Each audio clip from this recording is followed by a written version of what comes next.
Hey, good afternoon, everybody.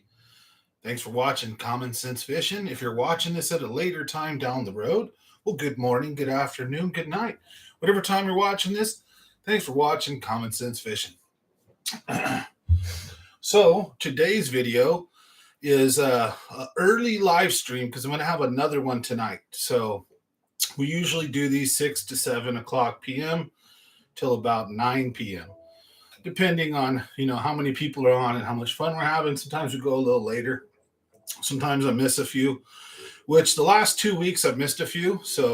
But I've got some great adventures to share with you guys and gals today. We're going to talk about the mother lode lakes, new Melones in particular, how I've been getting them, what I've been getting them on, where I've been getting them, what I think these fish are doing right now.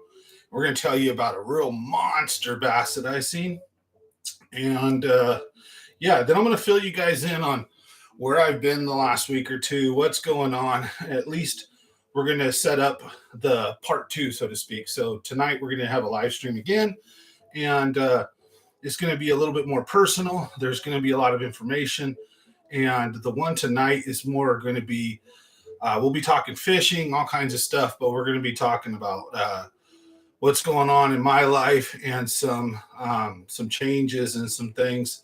So, but with that being said, today's video is going to be particularly about some awesome adventures we've been having. So smash that like button.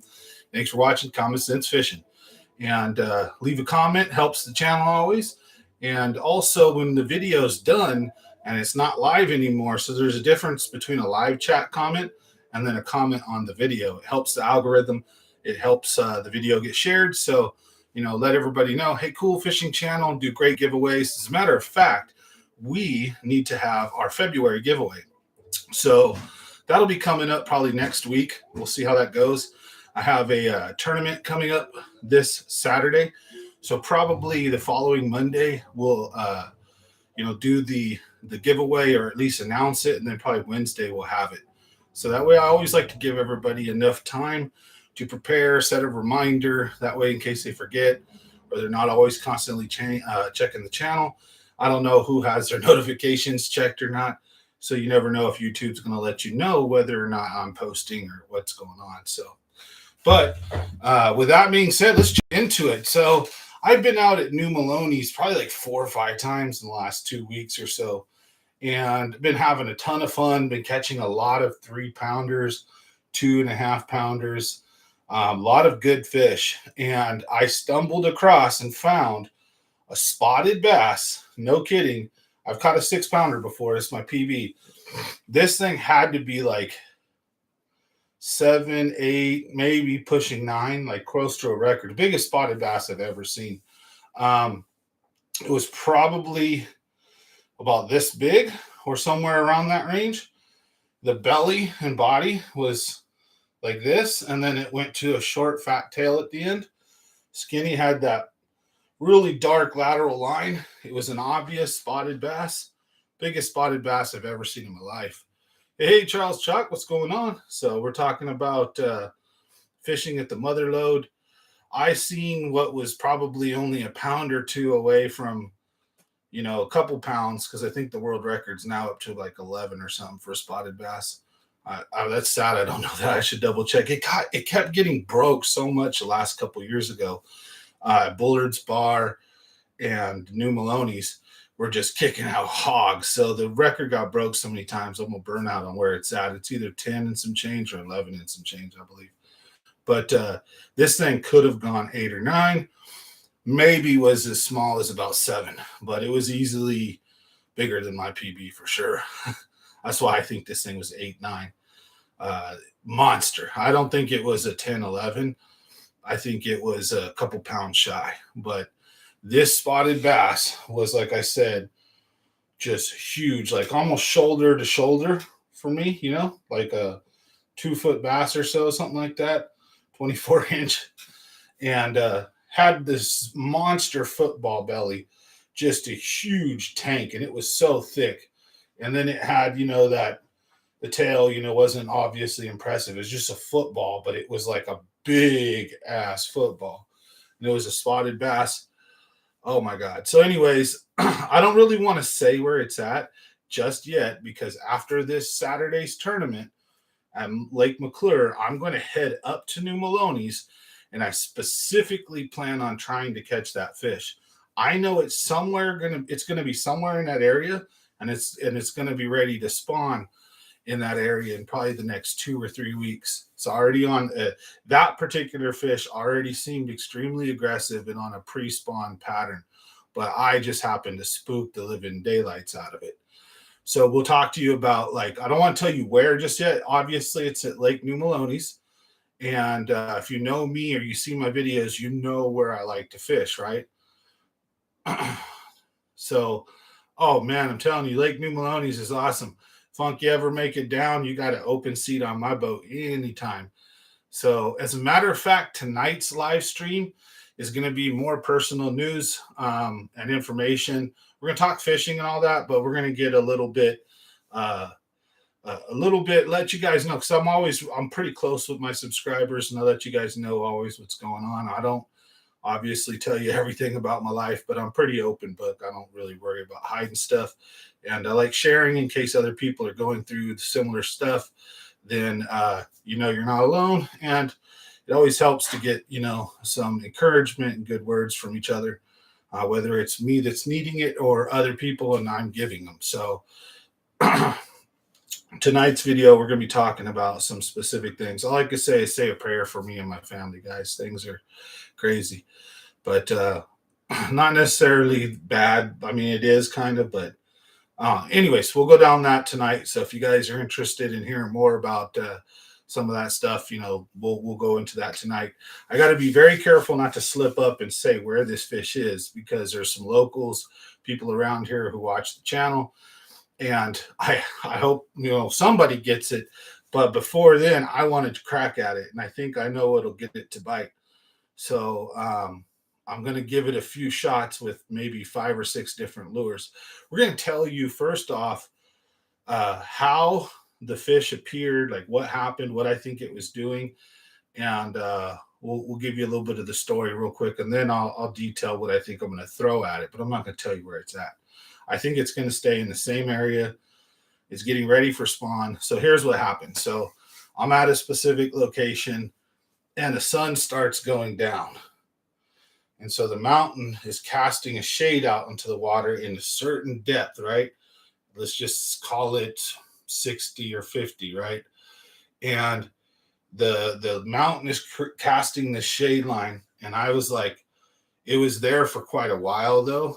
Like, the sun sets, the shade moves pretty quick. But this was like the sun's going this way, and it was a certain mountain. So the shade just kind of moved, but it was there, right? So what happens is I figure, let's fish the shade line.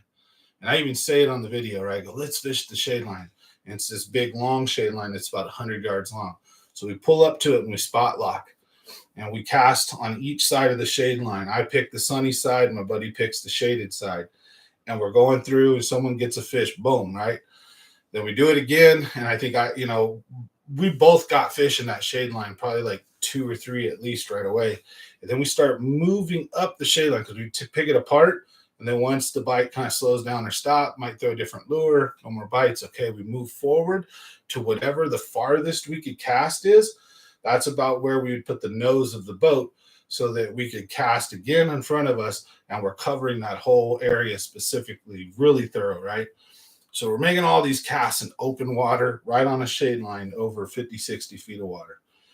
And we're catching a ton of fish. And I'm going to post this video here shortly after this weekend. So I've got another New Melones trip that I'm going to post the video of. You guys will get to see that probably in a day or two. Members will always get first access. So thanks to the big supporters of the channel. You guys are awesome. And then it'll hit main, and then the other video. And in both videos, I'd say we caught between 20 and 30 fish, and lots of 2 and 3 pounders, and even maybe an occasional 4. So if the fish isn't close to 5 pounds, I don't usually weigh it. I just take a guess and throw it back, unless I'm tournament fishing. I mean, I'm after size, but also numbers, having too much fun. Sometimes we catch 50, 60 fish in a day that are between a pound and a half and 3, and you can't weigh them all. Say, oh, if you think you had some 3 pounders, just try to keep it honest with yourself. I mean, sometimes I get excited and I overweigh, but I think most of us do. I'm usually not an underweigher. There's a couple of friends I have who look at a fish and they'll tell you it's 2 pounds and it's really 3. Um, and they just underweigh their fish so that when they weigh it, they're happy with their weight, which is not. I think that's probably the better way to do it. So, anyways, had a ton of fun, right? So we're gonna be posting all those videos. But anyways, back to this big fish. So I'm sitting in the shade line and we're just tearing fish up. We're just catching a bunch right there, especially me. I just start whacking them left and right. We're pulling out 2-pound spots left and right. Boom, boom, boom, boom. And we keep cruising down the shade line. And the bite stops for a second, maybe 20, 30 minutes at the most. Bite just seems to go dead. And we're making a ton of casts. And we were about to move forward to the next spot, right?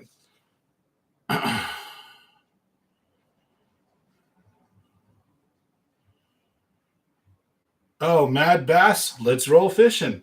As a matter of fact, after this weekend, I'm setting a trip up with a kayak bass fisherman who has a YouTube channel. He's got about 600, 700 subs. So it's just a little dude, but he seems like a nice guy. And he doesn't fish the lakes much. So I'm going to take him. So I'd be glad to take you. And if you stick around, watch the video, I'll let you know how I tore him up. And I mean, we murked him. We were catching, some days we had 30 or 40 fish. Some days we had like 25, 20 or 30, something like that. And I'm going to tell you about this big fish. So if you're a big fish hunter, I think you can go to a couple different places on the lake. And if you use these similar patterns, I think you're going to get them. But I'm going to finish the story about the big fish here. Then we'll get into the fishing trip. But thanks for watching. Appreciate it. So we're in this shade line, 50, 60 feet deep, making tons of casts and just catching tons of fish. We're not fishing fast. We're fishing real slow. And but we're just sitting in an area making a lot of noise and just catching a lot of fish. There's a lot of activity, right? Then it just goes dead for about 20 minutes. And so we're going to bump ourselves forward. My buddy makes a cast. I make a cast. We cast right near each other. We're like, so we both reel our stuff in. We'll make more casts, boom, boom. And then I'm creeping up towards our line, and I wasn't paying attention, wasn't expecting to see what I'm about to tell you. So I wasn't really paying attention into the water. As we were over 50 or 60, I was just watching my line and my rod. And sure enough, right by where we were casting, sitting at the top of the water, looking like it was kind of just like looking for something, like what all the commotion was about. Like it was predator, right? Ready to just destroy something, was this spotted bass that was like, I don't know, it was more than 2 feet, about 2 feet, whatever. Just a barrel. I've caught like about a 6-pound spot or so on a double whopper plopper at New Melones. By the way, I've got a picture to prove it. It was a beast. I actually had it on video, but I lost that GoPro and the chip many, many years ago. I should have started this channel like 7 years ago. You guys would have seen already like 3 or 4 double digits through me. You would have seen my homies catch a couple of double digits. You would have seen tons of 8s and 9s and everything. Like, man, but I decided, better to just start it. Better late than never. So, hopefully we'll have tons of more adventures to go on, especially night fishing. That's when the big fat bass come out. Hey, good afternoon, Ronald. Nice to see you on there. Didn't notice the comment. Thanks for watching. Appreciate the support. And so anyways, yeah, I've caught a 6-pound spotted bass, and it was huge. So this thing dwarfed that. It was big. I don't know what, but I'm guessing anywhere between 7 and 9. And I've seen dudes holding world records. This thing looked close, but not quite. A little pound or two shy. So I would guess 7 to 9. I don't know. Again, people would say, wow, how could you tell by looking at a fish in the water? Trust me, these 2-pound fish were coming up. These little guys like about this long and fat bellies. This thing, monster, like 4 of those fish easy, you know. And it was just sitting there, right? So what happens is I notice it. So I'm paying attention to my line. Right to the left, right in like the shade line where there's dark here and there's shade there, I see a little bit of movement, right? Coming out of the shade into the sun, and it seems to be looking, like scanning around. And I just see it. It's like 2 inches under the water, the fin and stuff. So you don't see the fin, you don't see any fish, but it's like right there, just looking out, right 2 inches from underneath the surface. The water clarity is super clear at this moment, right? You can see down 20 feet deep, almost like at least 15. And I can just see this thing like just a beast, right? And it doesn't see me yet.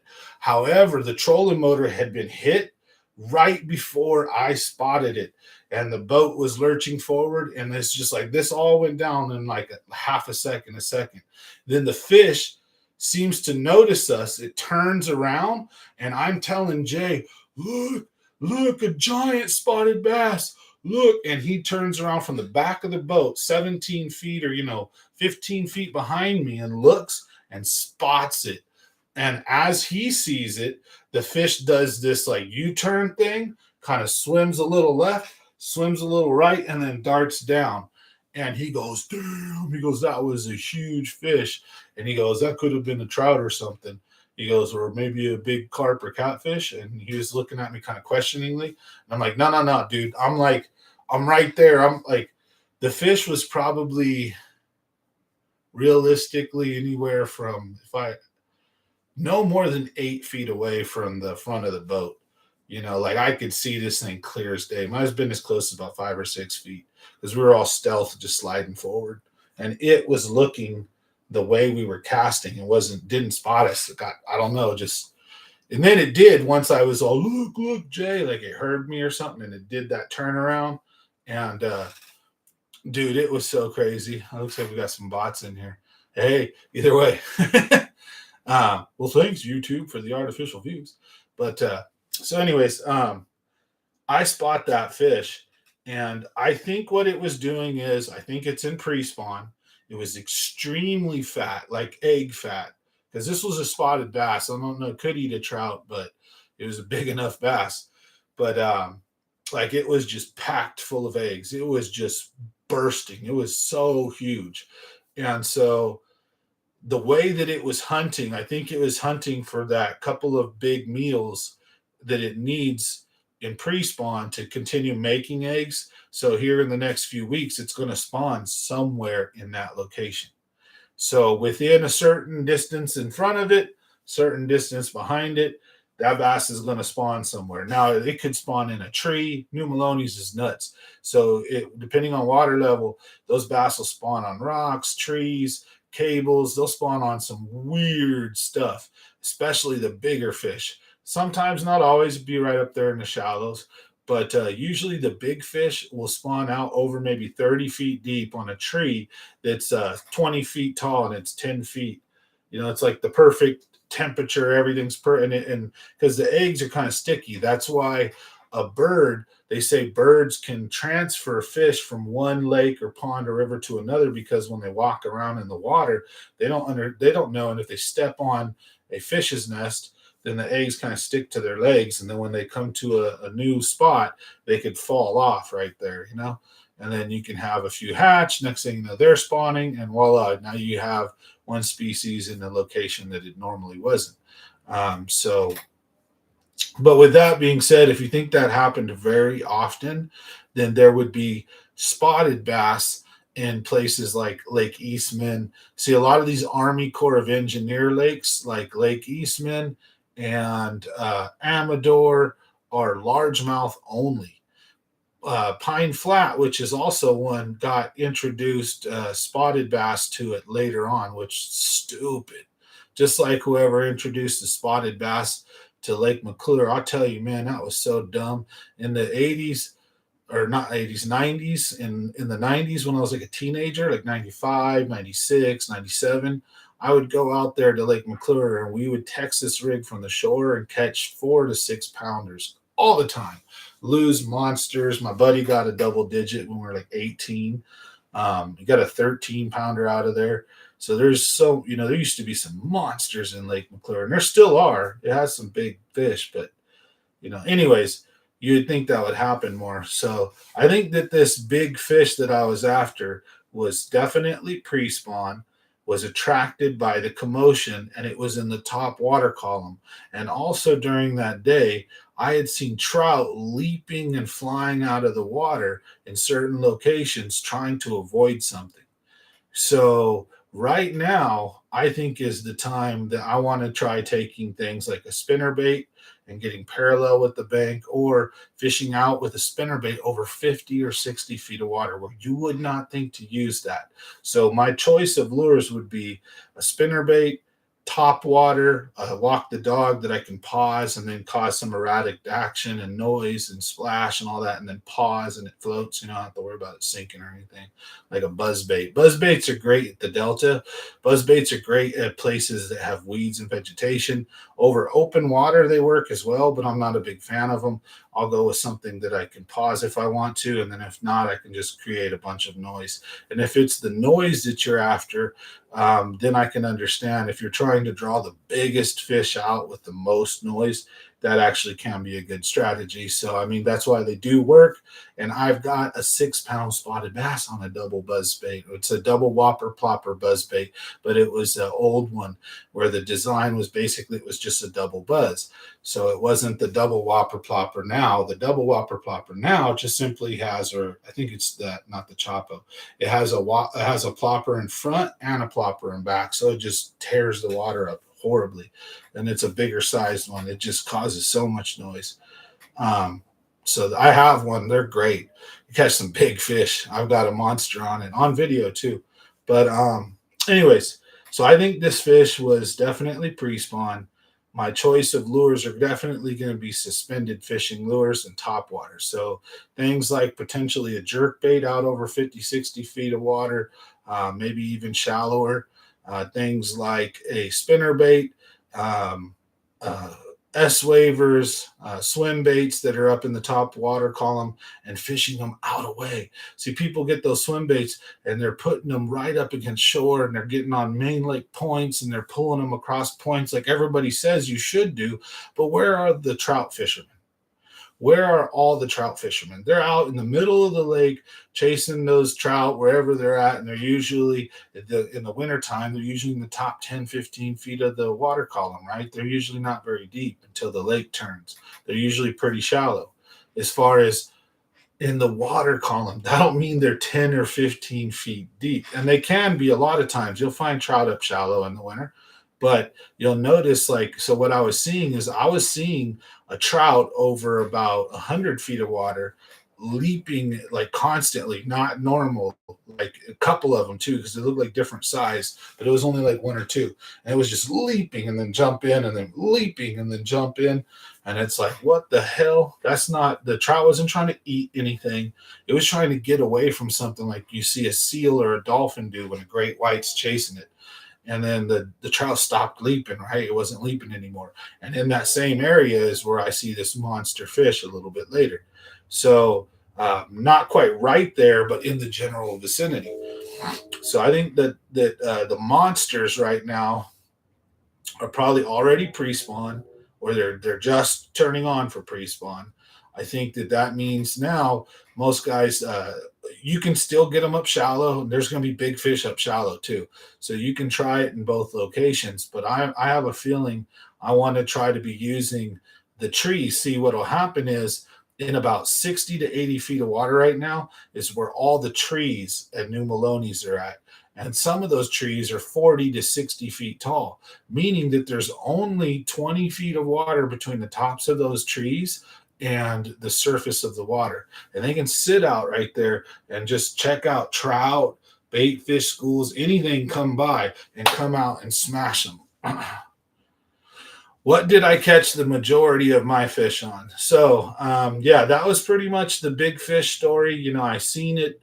I'm pretty sure it was pre-spawn, and I want to go get him. So I know where he's at, or she, and I have some ideas. And last thing before we're going to tell you real quick was I think if all that other normal suspended for big fish baits don't work, the dude who is catching world records, if I remember correctly, out of Bullard's Bar and New Melones, was using a weightless Cinco over 60 feet of water on main lake points, and it was just letting it die real slow. And those fish would come in and just boom, kill it. And that's how, if I remember correctly, that's how they were killing it, or like a Cinco on a certain type of head to get it down a little deeper. I think they did it two different ways: a wacky rig or regular, but weightless, and then one with a weight. So, anyways, how do we catch the fish at New Melones? Real simple. We fished in 40 to 80 feet of water, and everything we caught the fish on multiple things. But I'll tell you what I caught most of mine on. And all the number one rule is it had to make contact with the bottom. If you were hopping and popping or jigging or wiggling your worm or whatever you were throwing, you were not going to get bit. And what you had to do, or barely, right? What you had to do is drag the item extremely slow. So, and the other key was seeming to be bringing it uphill, not parallel, not downhill. Hey, Bob D. So instead of, okay, so if you're bringing your lure downhill, any lift of your rod tip's going to create a big gap, and then it might tumble a little bit, and then you're going to pop it like this. And those fish right now at New Melones are just stuck right to the bottom. They are right on the bottom. We're pulling them up with mud on their bellies still sometimes, even the largemouth. And they're just like stuck to the dirt. They are not coming up for anything. So your lure has to pass by their face, their mouth, their eyes. It can't be going and soaring over them or past them. They're not very active as far as for that initial bite. And then the way that they're biting is very important too. So you can use jigs, you can use Texas rig, you can use swim jigs, you can use like a poison head, a U head. My only recommendations would be whatever you're using, use a light wire hook, something that sticks them good, that you don't need to put a nice big fat jackhammer hook set into them, but just a little upward lift. Drop shots are a no-go, because unless you're rocking that drop shot with like a 2-inch leader, they're even like an 8-inch leader, they're not touching it. They want to see that worm. The few fish I did get on the drop shot, they want to see that worm fall to the ground. And then you'll go to lift the worm, you'll go to lift it up, and they're there, right? So when you're working your little drop shot along, they're not touching it. They don't want nothing to do with it.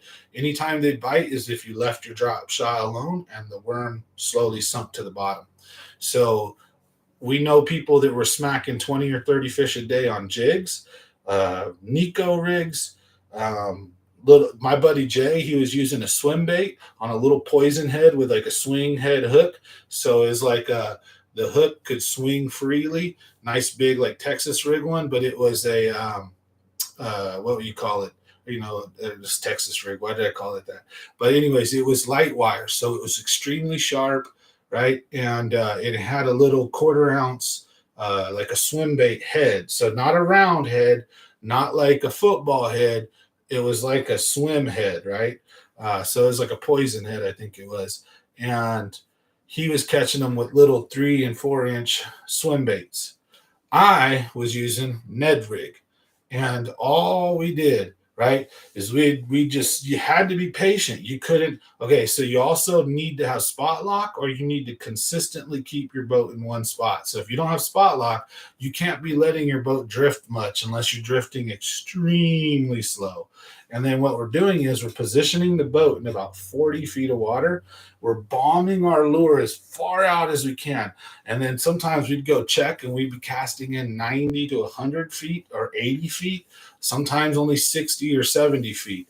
And we would just, what we do is you cast that lure out, and you just literally open the belt, pull a ton of line out in anticipation, and just pull it out, close your bell, and watch your line. And we caught a couple of fish on the drop, right? But it was close to the bottom, where we would just see the line falling, and then it would pick up speed. Or what I think happened is the lure hit the bottom, and you just didn't catch the line stop, and then the fish picked it up so quick, and then started swimming off, that it looks like the lure never hit the bottom. So I remember one time, cast it out, the line falls, and then I'm just like, it just keeps falling and falling and falling. And I'm like, I think I only cast it into 70 feet. I'm like, this is like 100. I'm like, what the hell's going on? I said, I better check this. So I flip the bell, it just keeps falling. And then I just, as soon as the line gets tight, sure enough, you can feel it slowly load up. Bam, got him.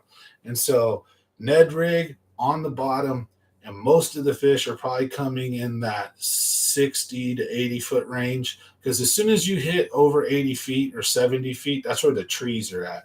So you'll get snagged a lot sometimes, but I also tend to like to fish shoreline that doesn't have a lot of trees. So if you know New Melones, you'll know where there's areas that when the lake is super low and all those trees are ringing the shoreline and all those islands that have trees on them, you'll know some of them. Um, no, not upriver at all. So basically main lake, yeah. So, and not main lake points either. That's another thing. They're setting up for spawn already. They're pre-spawn, but they're out hella deep and they're in big flats. But you want to have rocks. So I'm gonna give you some keys here. You want to have we'll actually tell you uh from the dam, right? From the dam, because the spot where I'm not telling you guys where the spot where like the 8 or 9 pound spotted bass was until I get a chance to go get her. But so you know where the dam is, and where that real steep wall is, you go down towards Angels Creek, and as soon as it starts to level out into sloping, it's a bit. What we do is we, as soon as you got maybe 100 yards from the dam, maybe not even that, the it would change from a steep drop off to a nice long tapering, and there's all these big rocks and stuff out there scattered, kind of like Lake Eastman, right, where it's just plain mud or dirt bottom, and then there's these big limestone rocks, not even that big, some of them like this, some of them real big, and some of them real small, but not like just all rock, it's not shale, it's not like McClure type of area. It's where it's like mud with boulders here and there, and some and it's not mud, it's hard bottom, but the ground is sloped like this. And what they're doing is they're off of that area, but they're super deep. And some of them are in about 40 or 50, and most of them were in 650 to 70. Soon as you went past 70, you kept catching fish, but they seemed to be smaller ones if you were on the bottom. So, but what we were doing is as soon as you go down past the dam where that shore starts to slope out, we'd start right there. We'd position the boat into 40, we'd cast out into 80, and then we'd drag our lure slowly up that shoreline, and we were just destroying them. And then when the bite stopped, all we do is move our boat down, the farthest distance we could cast, so that we covered that whole shoreline. And what we did is we just continued that shoreline all the way down towards Angels Creek, and the entire freaking thing is on fire. And the fish seem to be, if you want my opinion, the fish are on the main lake, right? So let's just say this is New Melones, and the dam is this cove right here, right? And there's a point, and then it goes, I can't break my finger and make it do what it's actually doing. And then this would actually bend this way, but there's a little cove where the dam's at right here, right? And then there's the shoreline, and it's a big old long stretch. Well, this first section after the dam is kind of sheer rock. As soon as you get down a ways, it becomes real shallow. Then there's a big main lake point right there, right? And there was a bass tournament there last week, and everybody kept pulling up to that point, fish it for a half hour, 20 minutes, sometimes 10, 15, and then gone. A couple guys pulled up there fishing it for like an hour or two and then gone. And at each side of that point, though, for some reason, I think it's because they were too shallow, is the point goes out heck afar, right? And so I didn't encroach on anybody's spot. So I just stayed in the area before the point and the area after it during that tournament. And I caught fish after fish after fish. We were catching 3-pounders. We got a 4-pounder, got a bunch of 2.5s and stuff like that. And they were all in 50 to 70 slow drag like this. Like here's literally, this is how it went. So Straight out to deeper water was getting you fish, but at an angle gave you more time in the strike zone because I kind of had a guesstimate where they were at because some fish were in 40 and 50 and they were decent fish. And then there were some really good ones in like 50 to maybe 60 ish, 70, because you can tell what depth you're in, but sometimes it's hard to tell what depth your lure's in. It might have even been 80. But I'm sure a few times we pulled up into like 50 or 60 feet of water and did, like you said, where we casted straight out into the deep. And I know we were in like 110, 120 feet of water and we caught fish. I swear to God, we got it on video. And we go and we cruise out there to check how deep we were. It was like 110, 115. And we're like, what the hell? But they were usually smaller fish like this. They were small spotted bass. As soon as you went like past 90 or 80-ish, they seemed to be a real small fish. Like the small fish are down there super deep and the bigger fish are moving up to spawn. And they're all on those big flat areas like that. But there has to be some kind of structure. And the problem is okay, so if you know the lake real well from Glory Hole's ringed with trees, right? If you go down too far up into Angels Creek, ringed with trees. Across from Glory Hole, there's some islands that are just kind of plain, where they have that small brush. It's not like a tree, but it's like brush. Then there's a couple islands that are just full of trees. You go upriver, as soon as the lake goes, you get past about 60 feet, it's all ringed full of trees. There's a couple of shorelines upriver that aren't ringed with trees, right? But South Lake, down by Tuttletown, across from Tuttletown, that big old shore, there's not a lot of trees, even when the lake's down. So in 80, 90, 100 feet, what there is there's 2 or 3 trees here, and then a big gap, and then 2 or 3 trees, and then a big gap, and then 2 or 3. So you'll still get snagged and frustrated. But if you go to certain areas of the lake, as soon as you get to 60 feet deep, there's big trees, and they're in the trees. So you can use stuff and pull them out of the trees, or you fish right alongside the trees, and you're catching them out there too. So I caught them out in Coyote Creek, near Coyote Creek. We've got them in Black Creek, upriver. We got a few, but numbers really weren't that great. So we started fishing Main Lake, and we're fishing that shoreline. And it seems like every trip I go, the closer to the dam I am, the less fish I'm catching. And they seem to be on that shore making their way up towards Angels Creek. So I think this grouping of them in that area of the lake are heading up towards Angels Creek to spawn, but they're still in the winter pattern. They're still deep as hell. But we have 2 weeks of 75-degree weather. They're going to start pulling up to spawn and do stuff, or pre-spawn for sure. They're going to start popping up off the bottom. They're going to start swimming and moving around. Then they're actually going to be harder to catch with a bottom bouncer because they'll be cruising right over your lure. You'll probably, the crankbaits and spinner baits will turn on fire. Matter of fact, 7 years ago, Future Pro Tour, I would have won like first or second place in the tournament. I went pre-fishing, stuck that 6-pound spotted bass with a double whopper plopper in the trees over the treetops, and then went shallow and started cranking and spinner baiting. It was catching 4 and 5 pound bass and 3-pounders. And, we were getting them, and then after about 10 o'clock, the bite would stop, and then you had to use like drop shots and stuff, and we were still tearing them up all the way until the afternoon. Then you just went back to reaction as soon as the sun got to a certain level. And come tournament day, I was so excited. I told like a whole group of friends that I, knew in the tournament circuit about the chartreuse, spinnerbait, and crankbait. And come tournament day, we get out there, and the dude that I was partnered with, we went pre-fishing like fools the day before the tournament when I had already been on a hot streak and knew what to do. And I was pointing out all the good fish to him, and he stuck one of our 5-pounders that was on a bed early. And I was so pissed at him. You motherfucker, what the hell were you thinking? I apologize my language, but I was so mad. I was pissed. And then, we left that spot. We caught fish. Next day, we go back to where that 5 was and where a bunch of other like 3 and 4s were. Sure enough, they weren't biting as good. We couldn't get them right at first. And then what happened is we gave up our game plan and started struggling.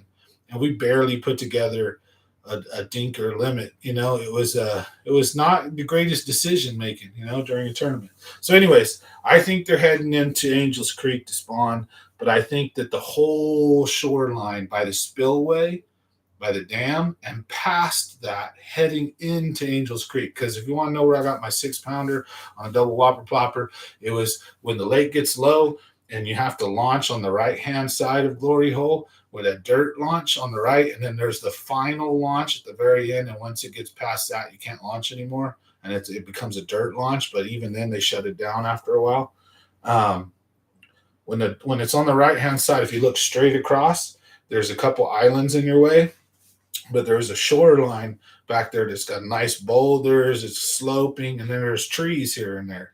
And right in the trees, we were using a swim bait. My son pulled the fish off the tree with a swim bait, and he wouldn't commit. And the fish went back to the tree, and I told my son to throw a weightless Cinco at it, and he wouldn't listen. He kept throwing the swim bait over and over and over again. So I just messed around. I said, well, watch this. And I threw my double whopper plopper over the top of it, because the tree was about 5 or 6 feet underwater, and the fish was sitting in it. I didn't even see it. And my son's casting the swim bait, the weedless one, and pulling it through all that stuff. And sure enough, this big old spot follows it out, comes to the boat, turns around, and heads back. So I after my son just will not stop throwing the swim bait at it, and then it doesn't follow anymore. It did that one time, and then it was done and went back. So I took and threw a whopper, or not whopper plopper, but the double whopper plopper, basically a double buzz, and that thing smoked it. Boom! Just smashed it. So anyways, I think New Melones is, man, it's on fire right now, actually.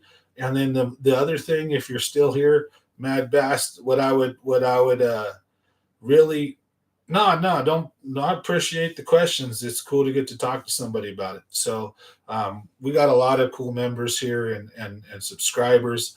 The channel here is awesome. So I love talking fishing, and I don't mind giving away the information, to be honest. I struggled to put this together, but I love sharing. So you guys go out, get on them, and have fun. So anyways, there's 2 things I think you'd really need to know. Line size didn't really seem to matter. I was using 10-pound test on one, but 8-pound test is what I've been using and killing them on. I just happened to, on this trip, destroy my line halfway through my spool. So it completely just, like, I couldn't fish a spool. And I only had one other spinning rod, and it had 10-pound test on it. And so I was forced to use that, and I still caught them good. So I was like, well, line didn't seem to matter, but I noticed I got a little bit more bites, I think, on the 8-pound test. I'd go as low as 6, but 8 seems to be really strong. Sometimes I'll get snagged, and I can't even break my line. I'm sitting there, and my pole's, bent in half, and the stupid line still won't snap. And I have to, like, hold the bell, and get it to break. I'm like, damn, that's 8-pound test. That's actually pretty strong if you tie the knot right. You don't over cinch it and all that crap. So anyways, 8-pound test, Ned rig on the bottom, 40 to 70, maybe even deeper.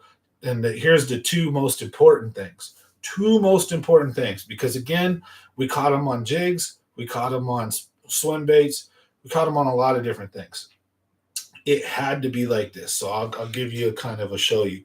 So we cast out, send it out, right, at a 45-degree angle like this. So we'd be sitting in, say this is the shoreline. We'd be sitting in about 35 to 45, and then we would cast out like this into 80, 90, whatever, and then pull it back at a 45-degree angle, right?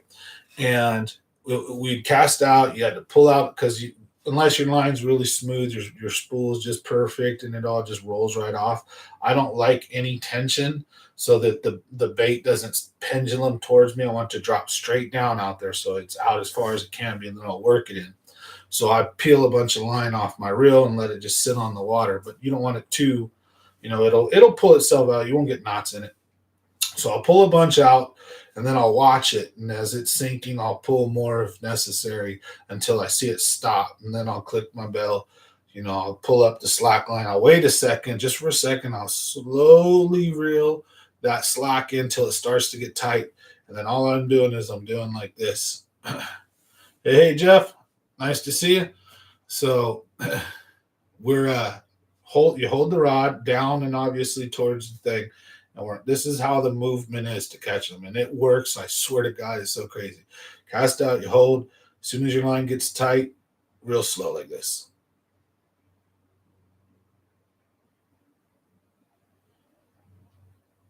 And then if you have to, if you pulled it off a rock or something, stop and let it, make sure it's on the bottom, and just slowly drag. And then when you feel that it loads up softly, here's what, so because as you're dragging it, you're moving it real slow like this, right? You can feel there's almost no weight to it, right? Or you can kind of feel I'll tell you another key. So I'm using quarter ounce Ned rig. So you want it down there fast, but you don't want such a big Ned rig that you're getting snagged and bumping too much. You want it to have a little buoyancy, right? Where it hits something, it kind of, doesn't just dig right into it, right? So a quarter ounce sinks like a missile, and then it works like a champ, and it's not too heavy, but it's heavy enough you could feel it. So you feel this as you're dragging it, you can feel this Ned rig kind of just moving along the bottom there, and you're going real slow. I swear to God, you got to go like this, super slow. And then what'll happen is you'll go, "Conk." It'll be like you run into a rock or something, and then you'll go to move, and it'll kind of move with you a little bit, right? You'll feel that soft weight. That's a fish. Then you just drop and reel, and then boom, a hook set, and just keep going. You can do where you do like like a drop shot and just lift your rod and reel, whatever you prefer. But the way I would tell whether it was a snag or a fish, at most point, I just started setting the hook regardless, because if I'm in the right area, wasn't a lot of trees. So all day I got snagged maybe like 4 times. But the most of the time it was either a rock and my lure would just pop off of it and go flying. And you could tell when you set the hook, it'd be kind of hard and it'd just bust free. And then as a fish, you got it. Or if you missed it, you would hook into it and start fighting it for a second and pop right off because you didn't hook it right. You either pulled too hard or too little. Usually it seemed to be I wasn't pulling hard enough. But if your rod tip is too stiff, you seem to rip it right out their mouth. I'm using a medium action, real flexible, almost like a medium light, and I'm giving it a hook set, and I'm using a quarter ounce, and I'm dragging that sucker just like this, and we're just killing them out there, having fun. So hope those tips and tricks help out. But if you want to go fishing with me, for sure, let me know. My email is available on the information on the channel. And also I have an Instagram, Sambo209, and I'm on Facebook, Sam Matthews. So you can look me up however you want. And I'm pretty open to going fishing with people and, just having a good time. I go out and shoot videos. Gives me an excuse to get out the house and go on a fishing trip, make a video, and then make new friends sometimes. So, or at least just get out and have some fun. And that's the thing. The viewers know I'm real engaging with them. I like to interact with the community. I do giveaways, all kinds of stuff here. Take people on fishing trips. So again, it would be crazy and awesome to see this channel just blow up and explode into the tens of thousands, if not 100,000. And I'd still do what I could, but I wouldn't be able to fish with everybody, But it'd be awesome. So we'll see how it goes. We're only 2 years in. But anyways, like I said, so members, you guys, when you watch this, if you catch this, if you're still watching it, or for those who are with us, don't forget, we're going to have our February members giveaway. And then we also have a subscriber giveaway. So if you're a sub of the channel, watch out for that. And we'll make sure we get a cool lure pack out to you guys. We do that, once a month. And then every once in a while, we'll give away something like a fishing rod or a reel or a combo or something. So we do some cool stuff on the channel here. But thank you guys, everybody, for watching. Hope you guys liked that. We're not done yet. So just talking about the new Melones adventures and where I'm getting them at. We're smacking them from about the dam all the way down past the spillway. And no, they don't seem to be particularly on main lake points. They may be. We got them on that point, but everyone was fishing too shallow. There was a couple of places where we were easily 200 to 300 yards from shore, and we were not fishing on islands. The land just happened to extend that far out, and it needs to have some cover. You don't want to go to some of these points that are just barren dirt hills. You really want to go to some of the shore where you can look up and you can see nice dirt and rock or bottom, but with some occasional boulders and rocks here and there. But you don't want to fish those big old craggly rocky cliff shit. At least not for me. It wasn't working out. So the big old super rock like inside the dam, no, that wasn't the key. At least like on the right hand side where all that big boulder stuff is, nah, wasn't any fishing there. Not right, not really. Um, a couple, but dinks. But out on the main, yeah, that's really where I've been focusing most of my time is on that entire shoreline from the dam headed into Angels Creek.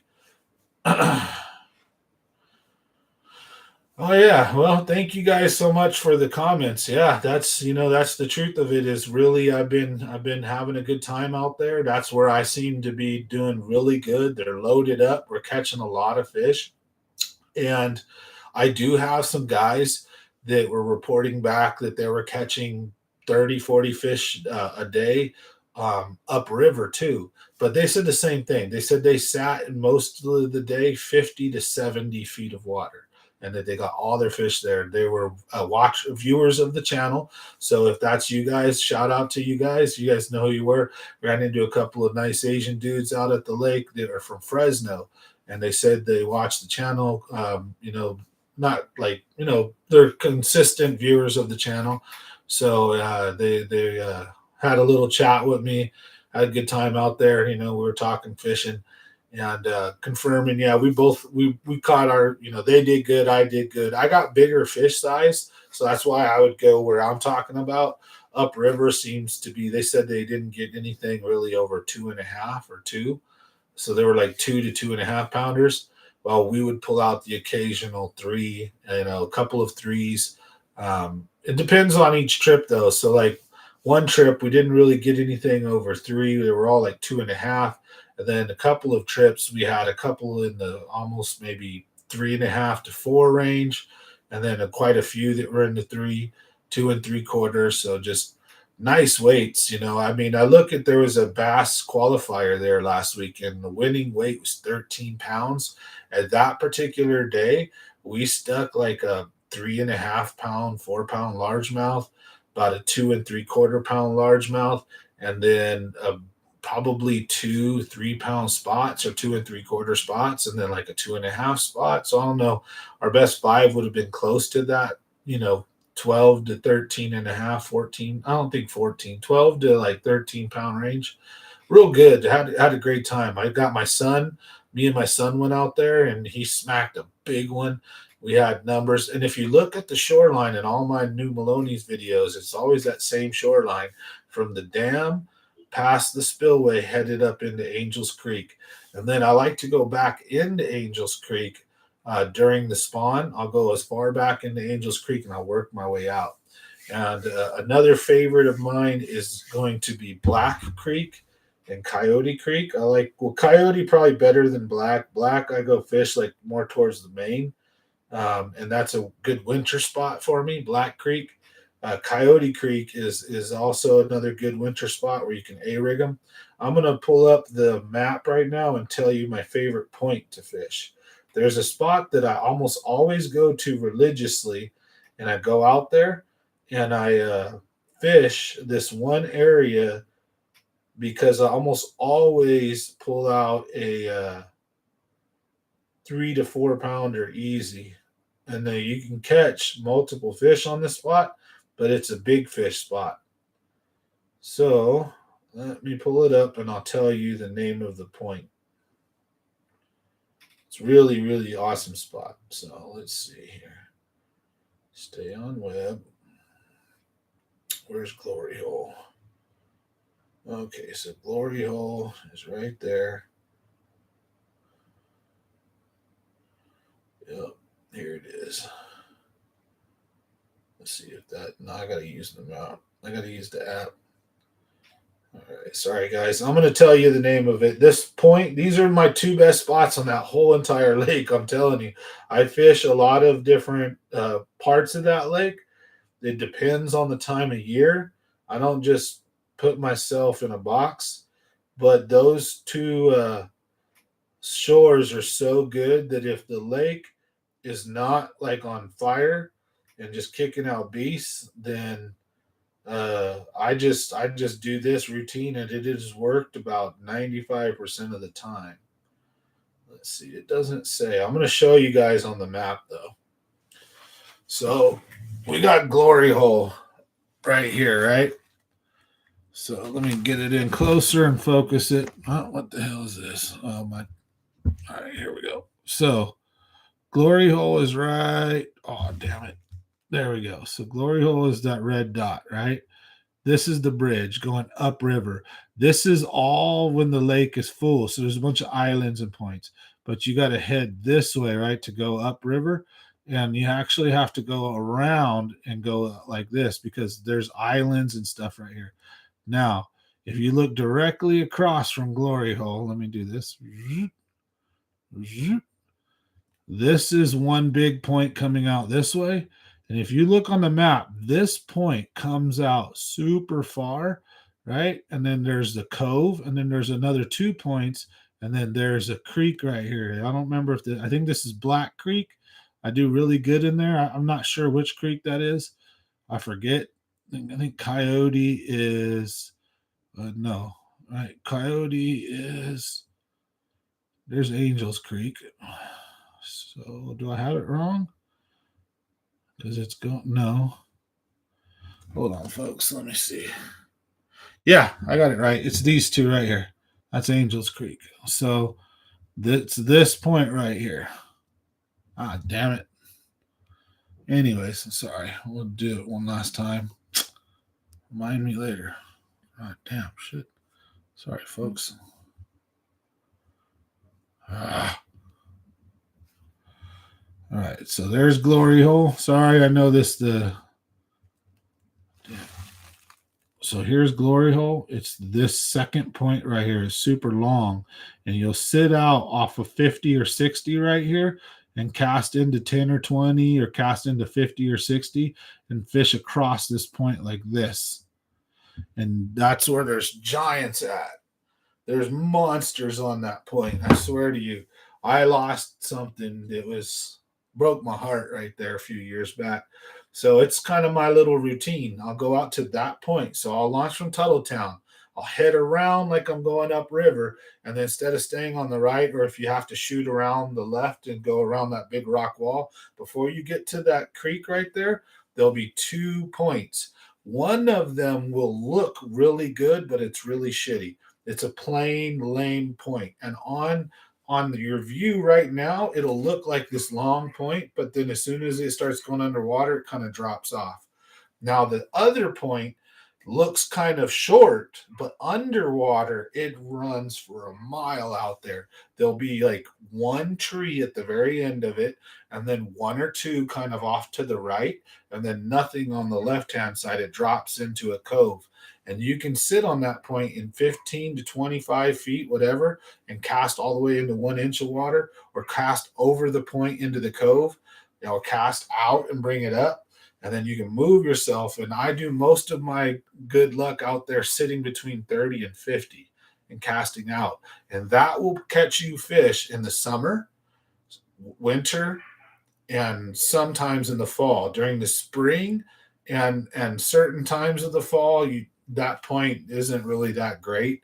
They'll move up to spawn on that point. It's good. It's a great area. The shore right there is real good, but that pattern won't work. So soon, the pattern that I'm doing and I'm talking about is really not going to be what you want to do. If you're fishing there in the next week or two, maybe is yes. Actually, in the next few days, yes. But as we maintain 70 and 80 degree temps almost, or 70-degree temps for like 2 weeks straight almost, it's going to be super important that you watch the bite and you watch the fishing, because as soon as that drag bite dies, that means those fish are lifting off the bottom now. Then you may need to go to a drop shot or other stuff, but eventually you'll notice bottom bouncing bites will start to suck. And when that happens, that means, and right now for many people, it may suck for them, but you got to do the drag and you got to be real slow, but because the fish are posted right on the bottom, a lot of them. Now that big 8-pounder, whatever I seen, that sucker wasn't. It was definitely already pre-spawned. So if you're big fish hunting, now's the time to start, and they're already pre-spawned. The 3 and 4 pounders, they're not pre-spawn yet. They're still out there. They're like waiting their turn. They're waiting for things to warm up. They're not active and pulled up. They're sitting on the bottom and they're moving real slow. And they're sitting out like they're sculpin are on the bottom. So they're eating stuff like sculpin. They're throwing up sculpin or crawdads and things. They're not chasing shad and things. They're not in the up, they're not suspended. But in the next week or two, I fully expect these bass to pick up off the bottom. They'll start grouping and they're going to start looking for food and places to start to get ready to spawn. When that happens, the bottom bouncing bite will become kind of tough. Now, it happens in stages. So when that happens, the bottom bouncing bite may stay okay, but you may miss the hot bite. So I fully predict spinner baits and crankbaits to be a great way to catch big quality fish and decent 2 and 3 pounders there here in the next like 2 weeks. And my favorite colors there are going to be chartreuse or like a white and blue. Depends. The water there is super clear, so I like a white and chartreuse or a white and blue or like a chartreuse spinnerbait. I tend to go with an Indiana blade, and I like a double Indiana. So we'll show you guys one of those right now, actually. This is my bag for new Melones, actually. I'll show you what I just bought so you guys know I'm not lying. No, I'm not rich. I can't afford a bunch of stuff. Yes, I just went to Walmart, and this is all Walmart gear, but I'm having fun and working. It's catching fish. Do you get tired of the sissy stick? Hell yes, I do. That's why I pull out the bait caster. I can't wait. So sometimes when I get tired of the fairy wand, as we like to call them too, I'll pull out the bait caster and I'll do the same thing with a bait caster that I'm doing with the fairy wand, but I'll do it with a slightly bigger lure, like a jig or a skirted Ned rig that's heavy. So it's still kind of like a jig, but with a Ned rig trailer, a little skirt on it, like a 1/4 ounce or 1/2 ounce head. But I'll throw that on my bait caster because then when you stick them, you can fight them. You have a lot more power. It's just, it's about to be that time. And when that happens, you better believe that I don't use no fairy wand. I can't wait. That's what I plan on going back for, is going to be going after that big suspended monster. Then the fairy ones won't be happening. So we'll show you guys. So here's what I got for now. So if you're out on the lake now, I would recommend 8-pound fluoro. Don't go with mono. It's got too much stretch. When you're fishing too deep, your line's going to stretch a mile before that hook actually penetrates. So no mono when you're fishing deep with finesse stuff. And again, I got these as backups because I am fishing a tournament and I expect the Ned rig bite to probably be what's hot there. I just don't want to give too much away, but whatever. You guys know how I am. I'm going to go out there at that BBT McClure tournament and do my best, right? But see, these are 3/8, so not quite a quarter because this was the heaviest they had. I have a 1/4 ounce in my tackle box, but I'm saving that for game day. So when I'm getting snagged and messing around pre-fishing, I'll be using these. And this is the color right here that I've been just destroying them on. So green with red flake, California craw. And like I said, I really fully expect pre-spawn to kick up soon. And I have spinner baits, but you know how they get in the tackle box, they start getting oily or weird or jacked up. The skirts start falling off or getting all messed up. So I went and picked up 2. I got a 1/2 ounce and a 3/8 here. Now this is what's called an Indiana blade. These are my favorite, double Indiana. A Colorado is a big fat round one, right? Like the teardrop. This is an Indiana. It's like a mix between the two. So here's a willow, right? And and this is Indiana. This is not a Colorado. The Colorado blade is straight, big old round fat thing. And then I didn't spot that big old giant bass, right? Until the last minute. So I had to go pick up a pair of glasses to make sure I don't screw that up next time. So I went out and got a little prepared for what I'm going to be doing. I've got a ton of stuff in the boat already, but when you see an 8-pound bass, an 8-pound spotted bass, or what you assume to be about 8 pounds, I'm hoping to throw this at it first.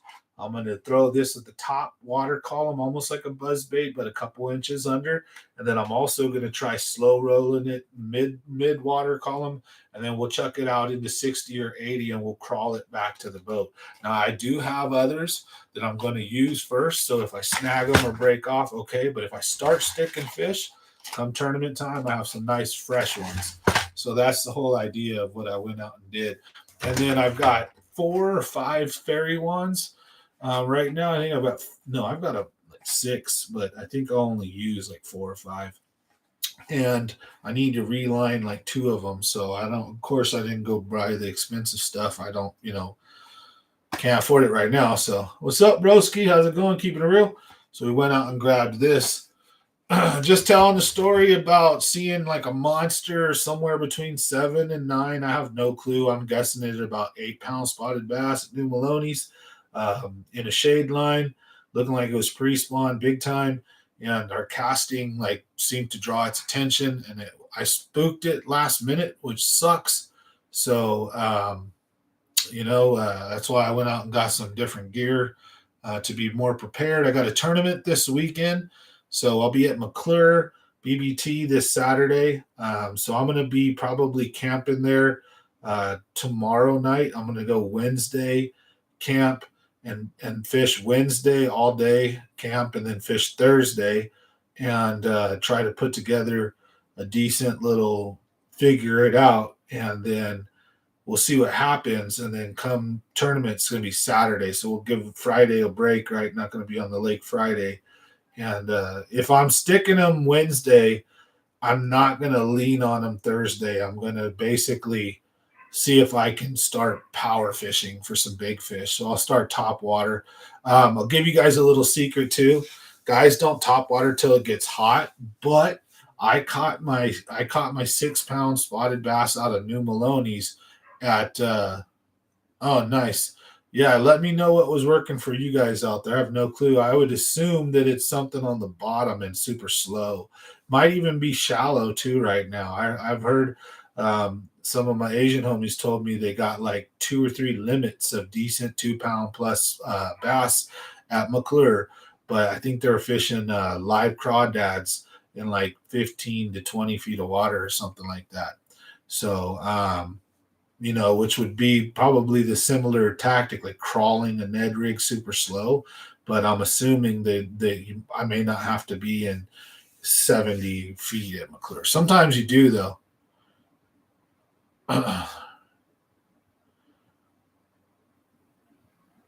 Are we going to get a tournament series of the pre-fish and then tournament day? Oh, yeah. Right now, yeah, definitely. So right now, I'm all on with the BBT. So I've signed up my membership. I've already fished one, and we just sucked. We came in middle of the pack. We had like almost 8 pounds. And, out of like 100 boats, we were in like 40 or 50th place. We just didn't do that great. And then pre-fishing for the tournament, you can see I probably had like 12 pounds. We would have been in like, probably 5th place or 4th place. I don't remember, something like that, 5th, 6th, maybe not quite as high because there were still there. I think, yeah, we would have been in like 6th or 7th place. So you can you can check it out. I got 390 videos on the channel. I've got 2 double digits on video. I've got a couple of 8 and 9 pounders on video, especially with some friends. I've got like some 5s and 6s easy. Well, like I got a bunch of 5s and a bunch of 6s on video. I've got 1 or 2 that might be 7. Got tons of 4-pounders on video. I'm talking 400 or 500 probably on video over 4 pounds. But so a lot of stuff you can watch the old stuff too. But this year tournament series definitely. So like maybe a week or two ago, I think you can see we have a pre-fish for BBT at Don Pedro, and then tournament fish BBT Don Pedro. I've pre-fished Lake McClure, and I'm going to release so I'm going to be camping there Wednesday and Thursday. So I'll release that after the tournament, and then you'll get to see the tournament, whether I suck or not, whatever, whether I win or lose, you guys will get to see that. And then that's just these first two that we've got. Then after that, we're going to fish every one, try to go to the TOC. I want to get into some 1790 or whatever they're called tournaments. I want to get into some. I want to get into like some turkey shoots. Might fish a couple of the windy Wednesday nighters, river rat tournaments if they're still doing them. I think Merced Bass Club stopped, so I might jump in on some river rat tournaments. Those are some good guys. So go out there this year. We're going to do a lot of tournaments. I got the boat fixed up so I can tournament fish. Just God willing that finances are good enough and I can do them. I'll jump into almost every tournament I can. So I plan on fishing as many as possible. It's just they can get quite expensive with new gens, like 300 for a fully, for both guys, and future pro tours somewhere close to that. BBT's like in the 200 range or something, or 100 and something. It's like these dang tournaments are just, they kill you, financially. So I might, I'm gonna have to cherry pick them. When I know I'm on a decent bite, I'll jump in here and there. I don't think I'm gonna go crushing stuff or killing stuff, but I have the expectation that I have the ability to. I might, and I have the skill to, but I don't get cocky about it. So either win or lose, I'm gonna go have fun. I'm gonna share it, take you guys on for the ride, and let you guys let you guys see what I'm catching them on, how I'm doing it, what my mind, what I'm thinking, where I'm fishing, what I'm fishing with, all that good stuff. I'll plan on breaking it down and sharing it with you guys. And so we do these live streams, Monday, Wednesday, and Friday. If I miss them, I make them up on the next day. I missed a week or two. We're going to talk about that tonight. So I'm doing another live stream tonight where we're going to get more personal. We're going to talk about some other things, also fishing too. But we're going to we usually do them 7 to 9. So I'm going to do a little hour live stream tonight to catch all the viewers up on what's going on, what I expect hopefully to happen the next year. And also some kind of behind the scenes family things and just life, what's happening right now, why you guys didn't see me for 2 weeks, some other stuff. So, but I like to keep it light. So right now we're doing a fishing. We're just talking about fishing, New Melones predominantly, but I think all these motherlode lakes are going to be really where it's at. So you're from the 1790, nice. So I'll be trying to fish that. I wanted to. I've been getting invited. Keeping It Real fishes the 1790. He's a good dude. So I'll be out there trying to fish, with you guys every once in a while. Just have fun. So I don't think I'm like anybody special. I think fishing is a lot of luck and good decisions and just, putting it, it's a lot of hard work. It's not just luck. Some of it's luck, but a lot of it's making the right calls, doing the right things. And, when I picked up the fairy wands more, it seems like fishing has gotten better for me skill wise and numbers. But I used to be, and even I used to fish with fairy wands still, but I used to power fish a lot more. I was a spinnerbait and crankbait guy for many, many years, top water spinnerbait and crankbait. And I would get frustrated though on those almost months or days and weeks where you only go with like maybe 2 or 3 fish all damn day, and someone told you they caught 33 pounders, and I'm just frustrated because I'm cruising around throwing a crankbait, and everything says you should be right, the weather, the wind, or whatever, temperature, blah blah, and it's just not cooperating, right? So I started picking up the damn fairy one and drop shot and the Ned rigging and all this and expanding my horizons. It's great. But I got locked into doing that for about 2 or 3 years. and it's about time I break the hell out. So it's back. It's going to be crankbait, top water, spinner bait, swim baits. We're going to be throwing it all, and it's trying to figure out now what stage I'm in my fishing like journey. I guess is trying to figure out and get good at knowing when to throw what lure because I want to avoid trash fishing, right? Oh yeah, I'll post it. Sambo 209. I'll shout it out on Instagram. I get too like locked into posting it on Facebook and stuff like that. I forget. I don't have many other social medias. Like I got Instagram. I'm trying to grow a bit. I'm on Rumble, but I don't know how to share it on both at the same time. So I got to work on that. Like I think I have to use a streaming software, which I do have, but I don't know how to stream it to multiple platforms at once or I may have to download this video and then re-upload it to Rumble. So I am on Rumble, and I usually post videos from my cell phone there. I'm on Instagram, Sambo209, and Facebook. So yeah, I'll make sure I do that. Good call. But I'm going to be doing a lot more of that. And I'm telling you guys, at the Delta, I used to crush 6, 7, 8 pound bass constantly. It was so awesome. I don't know if the fishing's changed. The Delta got worse, blah, blah. Who knows? Maybe the sea lions are eating all the big fish. I have no clue. But I do know that I went from throwing this kind of stuff and throwing those crankbaits like the Ish Monroe and stuff like that to bottom bouncing more to try to squeeze fish out on tough days. And I think the key is going to be knowing when to throw what. Because so imagine you're great at throwing a spinnerbait. You're great at throwing a crankbait anywhere, wood, weeds. I mean, I could throw a crankbait damn near on the land and catch fish. Those things just catch fish, right? So crankbaits, spinnerbaits, swim baits, top water, poppers, and whopper ploppers, when to know when to use a buzz, when to know when to use a walking bait versus a plopper, an actual target a zone, and bloom, bloom, like a frog almost, right? But those kill it, believe it or not. Pop R's and old school hula poppers at the lakes when the fish are on top water. You throw out a popper. You don't want to run a chopper, a chopo, or a whopper plopper or walk the dog because you'll get the 1, 2, 3 pounders will come up. You take a hula popper, right? And or a Pop R, and you get the right size one. You toss it out there when they're boiling, and boom, boom, and then stop. Boom.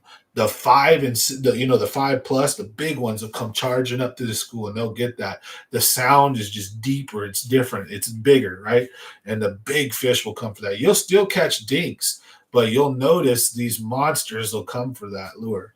Open water, you don't have to use it at the Delta. I just haven't done it in years because I've been so focused on making videos for you guys, and I get flustered when I don't start catching fish. And I got to remember to take an L sometimes because literally in the last 2-3 years, I've been skunked like 2 times. Not much, maybe 3. Maybe 4, but I think it's more like 2 times. I don't count them, but I know it doesn't happen very often. As a matter of fact, the first time it's happened in recent memory was about a week ago. I got skunked. Spent like 6 hours on a lake. I'm not going to tell you which one. And I couldn't catch a fish. Yeah,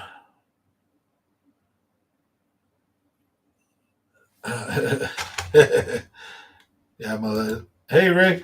Yeah, I get my ass kicked in tournaments, but I don't have them posted, and I'm not trying to super brag.